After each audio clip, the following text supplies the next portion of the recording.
So it appears that Sam Cedar of the Majority Report has gone after Jimmy Dore once again.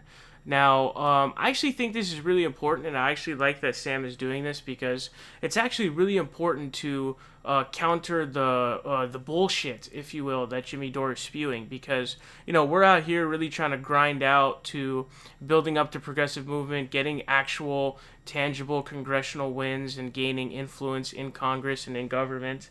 And Jimmy Dore is out here anytime a progressive gets elected. He just craps all over them, and it's really dangerous, and it's just really bad. Now, he has a really dumb plan of a People's Party. I'll get into later why that plan is stupid. But Sam Cedar, Emma Vigland, and Jamie Peck here decided to respond to Jimmy Dore, and they show clips of him basically crapping on progressives getting elected, Cori Bush, and others, Jamal Bowman, and stuff like that. I want you guys to watch some of these clips. I'm not going to show you the whole thing. They, I guess, haven't even posted this as a standalone clip, maybe. I'm not 100% sure. But I'm going to try to mash up some of this for you, some of the more relevant parts. I want you to check this out, and we are going to come back and actually talk about this. Talking about, really, you want to talk about depoliticizing people. Here's Jimmy Dore on his take on the slightly expanded squad. I don't care if Cori Bush just got elected and fucking Jamal Bowman and the squad, and they're there to fake you out. Progressives inside the Democratic Party are there to fuck you up and fake you out. They're not there to help you. So this idea that somehow now Cori Bush and Jamal Bowman is going to somehow add to the heft of the progressive caucus is just a pipe dream, because now you have 6 people or 7 people who are kind of progressive inside the Democratic Party. What that does is gives a false signal to workers that the Democratic Party is an opposition party. It is not. They are there to give you the false impression that it is. And that's why AOC is in the party. That's why Cori Bush is now in the party. They are not taking over this fucking party. That is not happening. Those people are head fakes inside the Democratic Party. More power to Cori Bush. It's a fool's errand to send you into the Democratic Party. You are going to be squashed. Hey, the Democrats just got Cori Bush and Jamal Bowman. We have expanded the squad so that now we have more progressives who will do exactly as Nancy Pelosi tells them. So proud of himself. You think AOC has the balls to call out Nancy Pelosi? She literally just did. She literally just did. All right. Well, we got yes. I mean, she's literally just did. She just on the eve of Biden's victory had the balls to critique the Democratic Party on cable news and in an extensive New York Times interview where no one else is doing that. But yeah, let's vilify the only people who are fighting for us. Yeah. In that New York Times interview, she makes a point saying, like, I don't even know if I want to do politics because of what the Democratic Party is doing to her. The point is, she's actually proving that, right? Like, she's actually doing the work to, they might run her out. I hope she doesn't. I hope she's in this for the long haul. But she's actually doing the work. So if you do have that perspective, you actually can't just sit on a YouTube show predicting stuff and shitting on people. No. It's so much easier to just be an outsider and critique the people who are doing the hardest thing imaginable, standing up to both Republican and Democratic establishments and doing it without corporate money from the ground up. But no, you get to feel morally superior because your Patreon subscribers but here's are the thing. paying you to just crap on Democrats. No, Tulsi Gabbard. Tulsi Gabbard is apparently his alternative. Exactly. Yeah, right. Tulsi on. The true champion of the working people who's going to stick it to Pelosi, who's on her way out of Congress. Who endorsed right Biden? Now. Yeah. Here's what's also sort of just incredibly nihilistic about it. First off, as that gap between Republicans and Democrats decreases, right? The power of the squad goes up. 6-7 votes, are very close to making a majority. Now, if this moron, who I think at last check was, promoting the Green Party, if this moron wanted to use any of the massive audience that he has, he would have the Green Party or help a Green Party congressional candidate. Because all you need now is 3 or 4 of them. and they could be basically leverage those 6 or 7 people. This guy, we'll talk about depoliticization. Be that as, for now, but be that as it may, the idea that there is no value in having a slowly growing band of insurgents who have taken out parts of the Democratic leadership, right? And there's no value there. Then there's value in what exactly? Go put it. This is amazing because he's attacking that Dilbert dude. And Scott Adams says one Trump accomplishment that no one credits him for is getting the public to be more engaged in the political process. This was literally like his one of the argument. talking points of Jimmy Dores at the time. Was like, people are going to care and there's going to be a revolution because Donald Trump is going to be so horrible. And my greatest fear was like, I've been down this road before. I know what happens after you have a horrible Republican president. You get you get backsliding on the Democratic part. And he goes, one accomplishment of lung cancer is that people now care more about air quality standards. Yes, a lot of people think I'm a wicked smart. That's exactly what I said to Jimmy Dore. I didn't use that analogy. That would have been a good one. But this guy is so turned around in the BS he's espousing. I mean, what is his... Well, this is what happens when you we're talking about depoliticization, as you mentioned. This is what happens when the consequences of politics are not intertwined with your commentary on politics. It's all about which team and which personality you don't like. And Nancy Pelosi, we all don't like. So, everyone's under the umbrella of her. And God forbid, AOC called her mama bear one time. And yet substantively on the actual issues, she's combating her regularly. So he's going to demonize people of color and women, all of these people who are being brave and bucking the party establishment, so everyone can kind of feel angry and direct their ire towards specific personalities, divorcing that from the ideas that they're pushing and the material conditions on the ground of how they would help people in Congress. But no, now they're on the same team as Pelosi, and we don't like Pelosi, right? So discard them.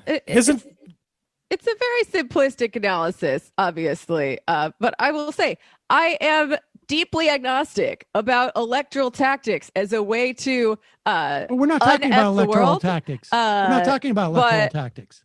Yes. We're talking about legislatively and how you build power within a party. And within the context of the Congress, if I have 7 votes, if I have a block of 6 or 7 votes, and there's a 12-person majority,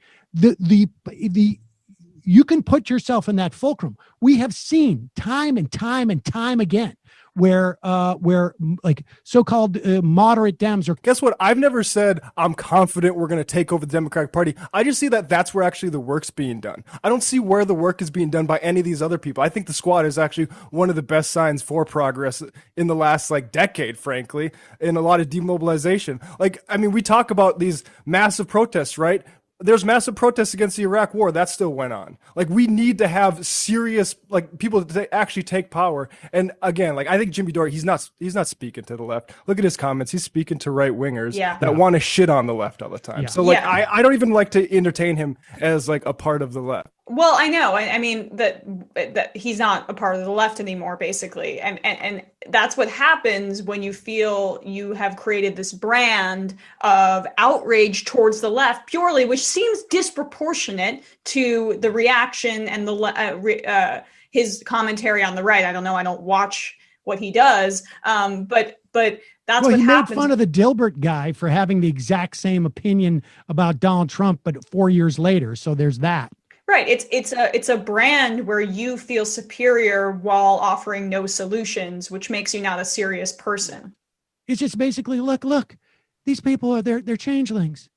They're in the Bilderberger. There is no cracking the code here until a candidate that will actually promote him decides to run, and then all of a sudden his whole edifice. Yeah, I'm pretty sure. Goes up. I'm pretty sure, by the way, that Dore was affiliated with the Tulsi Gabbard campaign, and I don't really know. Just hilarious. And I don't know if that for a fact, but there were rumors that he was and didn't disclose it. So his YouTube numbers certainly were.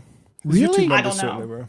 That's interesting. Well, I do know for a fact that he was very, very upset. Well, he was public about it. You know, like his whole thing was like, who's going to come on my show? And if they don't come on Wait. my show, then they're not good for America. I mean, honestly, what a child. Maybe we should just invite Jimmy on. He can argue I invite Jimmy. Tulsi's. Jimmy I mean, has a yeah, Jimmy but I has want an to. open invitation to come on this program. I just will want to do- frame it this way. I'll Like, do a special episode. I mean, Yeah. like any time of the day. I'll pre-record. I'll record on a phone. I will do it. You know, any mechanism.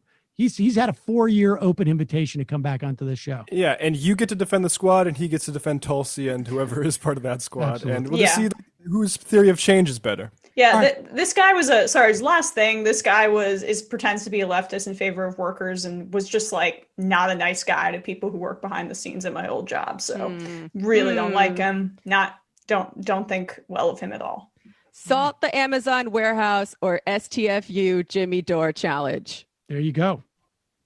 All right, let's talk about another grifter. This one, well, I doubt he'll pay any type of price for this. This is what the run up to the election was so lucrative for Tim Pool that I cannot imagine that. And this is why you do this, right? I mean, this is why you do this. You make hay while the sun is shining. All right, so I would have to say that's probably one of the best takedown videos I've seen of Jimmy Dore from Sam Seder. I feel like Emma Vigeland actually contributed a lot to the takedown of Jimmy Dore there. Obviously, she's former TYT, so it makes it a little more interesting to see that happening. But I thought that was a pretty surgical precision takedown of Jimmy Dore, almost in its entirety. So to start out, here's something that I want to say, and it's funny that this happened because I was really thinking about making a video about this in general before this video even happened. But one of the things I have to say about Jimmy Dore that I really notice is there's a really heavy narcissistic complex to him. But what I want to ask you a question of is this. If you're a Jimmy Dore fan, right, and I know all of his fans are Republicans now, so he's kind of preaching to the choir and going full grifter mode. I'll explain what I mean by that later too. But if you are a Jimmy Dore fan, right, Jimmy Dore has come to you, 2016, he said that Bernie Sanders was a real progressive. In his mind, and I'm just stealing Manning's argument, Bernie Sanders endorses Hillary Clinton, he sells out, right? So Bernie Sanders turns into a sellout. Well, who does he endorse in 2020? Tulsi Gabbard, right? Tulsi Gabbard is the one fighting the wars. And then she comes out and endorses Joe Biden over Bernie Sanders. Jimmy Dore's crushed. So he's wrong again. And in between that, he had on AOC, he had on other congressional candidates. He supported the Justice Democrats. He thought they were progressives. And it turned out that they all are sellouts, right? So why would you trust somebody's judgment who was so consistently wrong on identifying people who are progressive?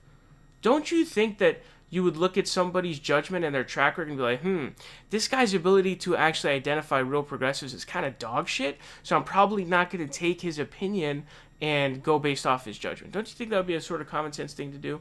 But also, there's a really heavy narcissistic complex. I still have his email list. His email headline's almost always, Jimmy Dore telling the truth. Jimmy Dore, the truth teller. It's like inflating his ego so goddamn high. But the only logical conclusion, right? So he's trying to start this People's Party, which is already a stupid name because People's Party is associated with communist or socialist movements, so you're already sort of alienating like half the populace, which is so dumb.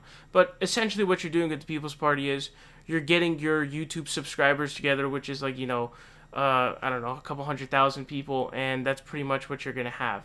So it's a big waste of time, right?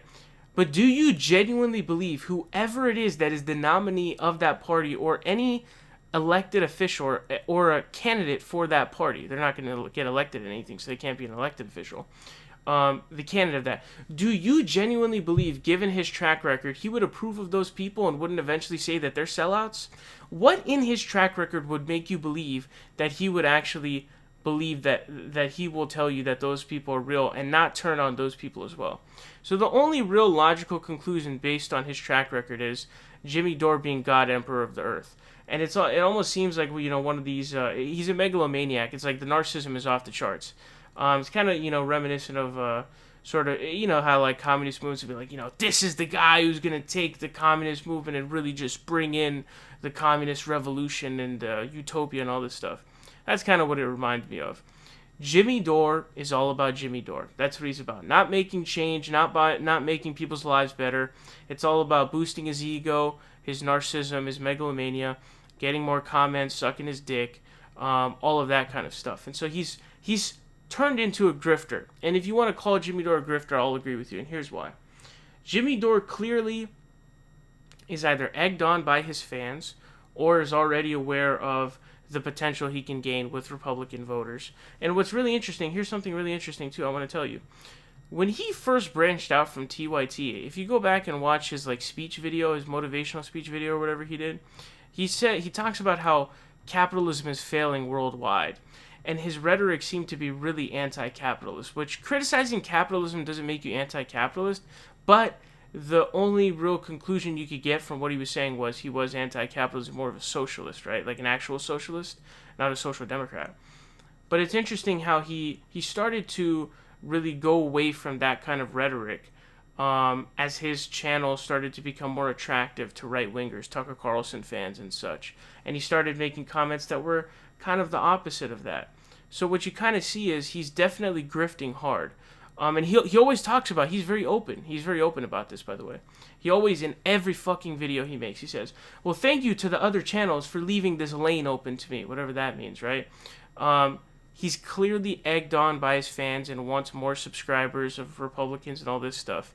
And so he clearly goes way overboard with all of that stuff. So he's clearly grifting to an extent, certainly. I like how Sam Cedar pointed out there that, progressives are in a really good power position right now because the majority is so small. And if the majority is this small, it's like seven seats. There's 12 to 15 progressives that are really hard progressives. And what that means marginally is, assuming all Republicans are voting against your bill, that means you literally have to have the Progressive Caucus, which is now, tightened up its rules to vote for your bill. Which means what? You can essentially tell them, hey, if you don't come to the negotiation table, we're not going to vote for your bill. We're going to kill your bill. So they actually have a lot of power. Okay, they have a lot of power. But Jimmy Dore's not going to tell you that. He probably doesn't know that. He probably doesn't understand even the beginning of that. And again, with this whole third party thing, right? Third parties are a big waste of time. We're not in a parliamentary system. Think about a third party like this, right? Think about how many third party voters you're going to have nationally just from, because the third part, this People's Party is going to be a bunch of progressive YouTube subscribers, which is going to be 200,000 people maybe. So you'll get, if you have a presidential candidate, you probably won't even make it onto the ballot access. But let's say you do, you maybe pull 200,000 votes, Look at the Green Party, bro. The Green Party's in existence for almost 30 years, I think. They have 0 federal seats in all of history. And the reason why is, think about how many people it would require in a district to be able to win. So you would need, in concentration, in a single district, you would need thousands of votes to win. In a state, you would need thousands of people in a state to win. That's never going to happen. And your party is garbage. I'm sorry. It just is. The name is trash. We're not in a parliamentary system, so the third party doesn't make sense, and it's not going to work. And the idea that you think that your party is going to be better than the Green Party, I personally think is laughable. And I have to say, I really do have to say, is 5 representatives in the House every 2 years and having a sort of decent shot at the presidency, every 4 to 8 years, is that really that slow? And if it really is that slow to you, what is your alternative? And that's the question you have to ask Jimmy Dore. Well, his alternative that he gives you is what? The People's Party, the third party, right? That's his alternative. Well, your alternative is shit, okay? It's garbage. And I would much, much rather take 5 reps, progressive reps, every single 2 years and a continuous shot at the presidency every 4 to 8 years than I would your garbage People's Party, especially considering the direction that the country is going to be going in within the next 8 to 20 years. It's going to be going in a very heavy progressive direction. Your plan is garbage. It's stupid. And you're an idiot, Jimmy Dore. And honestly, Jimmy Dore strikes me as this kind of a moron. Now, he obviously has, some substance abuse issues. Dude's probably drinking pints every day and maybe snorting lines. Clearly is not normal. He's just he's your crazy uncle that won't shut up and goes on these stupid rants pretty much. He is completely insane, and he's so far in his echo chamber, I don't even think he reads arguments against him. I think he just says stuff, the people near him and his co-host are going to fully agree with him. And then, not only is he not down to debate somebody, he's not even down to, I don't even think he reads arguments that are against his. And so he's just so full of himself. He's just in an echo chamber. And it's hilarious to watch. He's really one of the craziest people I've seen, honestly, in the progressive sphere. And when it comes to the Justice Democrats, man, I don't know why people think that they're going to be 100% perfect. They're not. Your standards for politicians are way too high. As long as they're like 95% of the way there, that's solid. Also, you have to understand the perspective of someone like an AOC. I feel like people give AOC too much shit. Think about how much, how much she has to deal with. She's probably the most, I would say, most scrutinized freshman congressman or woman in all of U.S. history. Has to be. Since day one, she was incredibly scrutinized. Obviously, social media didn't even exist in the past. It's crazy, right? And she went from being a bartender to being a House representative and is now, like the leader of the progressive movement. Like, think about what that takes. But Jimmy Dore gets to just sit in his basement and just shit on any progressive gain. And what is he offering you? Nothing. His garbage third party, his laughable joke of a third party waste of resources, waste of time. It's hilarious, dude. He's all about himself. It's all about Jimmy Dore. If anything, he's probably going to run for president on that line because he's going to become God Emperor because he's the only true truth teller and the one who exposes the warmongers and the one who's really he's going to usher in the progressive movement, okay? You need to be patient with Justice Democrats. You need to understand the incredible stress that they're under and be considerate is what I have to say. But Jimmy Dore, man, he's an idiot, dude. Don't listen to anything he says. He's a complete moron. Total idiot. Total idiot.